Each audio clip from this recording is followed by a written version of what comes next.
MP Etela Rajender కు strong warning ఇచ్చారు TPCC chief Mahesh Kumar Goud. CM Revanth Reddy మీద అడ్డగోలుగా మాట్లాడితే ఊరుకోబోమని హెచ్చరించారు.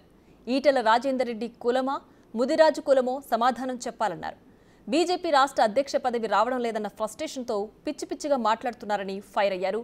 ఈటెల రాజేందర్ పై మహేష్ కుమార్ గౌడ్ ఏమన్నారో ఇప్పుడు చూద్దాం. ఏ కులం ఆయనకి స్పష్టత లేదు. ఈటెల రాజేందర్ గౌరవనీయ ఎంపీలు గారు వీళ్ళ క్లారిఫై చేయాలా, ఆయన ముదిరాజ్ కులానికి చెందిన వ్యక్తి, రెడ్డి కులానికి చెందిన వ్యక్తి.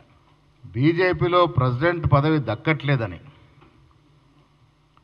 ఆ ఆక్రోశాన్ని అంతా మిగతా వీళ్ళ మీద కక్కే ప్రయత్నం చేస్తూ ఉన్నాడు. జనరల్గా ఈటెల రాజేందర్ గారు నాకు గౌరవం, కొత్త పార్లమెంటరీ లాంగ్వేజ్ వాడే అలవాటున్న వ్యక్తిగా నేను గౌరవిస్తాను. కానీ నిన్న ఇవాళ ఆయన మాట్లాడుతున్న భాష, వాడుతున్న భాష, ఆ దిగజారుడుతనం దేని వల్లనో అర్థమవుతలేదు. ఆయనకి పదవి రాకుండా కిషన్ రెడ్డి గారు అడ్డుపడితే ఆ ఆక్రోశం అంతా రేవంత్ రెడ్డి గారి మీద తీస్తూ ఉన్నాడు.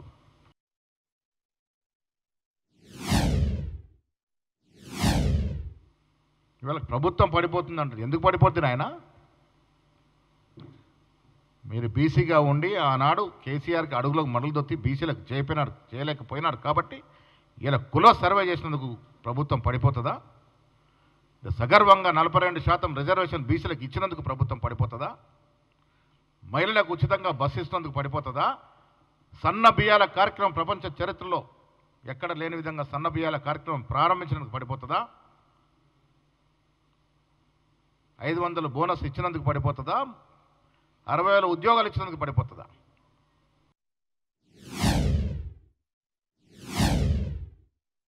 కేసీఆర్ హయాంలో చాతగాని మంత్రులుగా దద్దమ్మలుగా ఉన్నటువంటి మీరు ఇక్కడ తీసి తగిలేసి మీరు బయటకు తన్నేస్తే బీజేపీ పార్టీలో పోయినారు. ఇలా బీజేపీలో ఇమడలేకపోతూ ఉన్నారు. మళ్ళీ కేసీఆర్ వైపు చూస్తూ ఉన్నారా? అందుకే కేసీఆర్ బాటలో మాట్లాడుతూ ఉన్నారా మీరు? నాకు అనుమానం వస్తుంది, మళ్ళీ ఈటెల రాజేందర్ గారు కేసీఆర్ వైపు చూస్తున్నారేమోనని. బీజేపీ రాష్ట్ర అధ్యక్ష పదవి రావట్లేదని ఆ కక్కస్తో ఇష్టం వచ్చిన రీతిలో మాట్లాడుతానంటే చెల్లదు. ఒక పార్లమెంట్ సభ్యుడిగా ఉన్నావు, గౌరవంతో మాట్లాడి నేర్చుకోవాలి. ముఖ్యమంత్రిని పట్టుకొని ఇష్టారాజ్యంగా మాట్లాడతానంటే ఒక విజిలేస్తే చాలు. మేము మా కార్యకర్తలు ఏం చేస్తారో చూసుకో.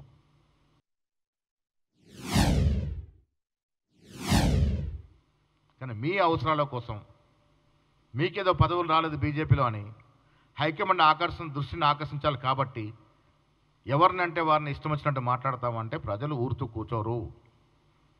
ఈ పద్ధతులు మార్చుకోవాల్సిందిగా నేను ఈటెల రాజేందర్ గారికి చెప్తా ఉన్నాను.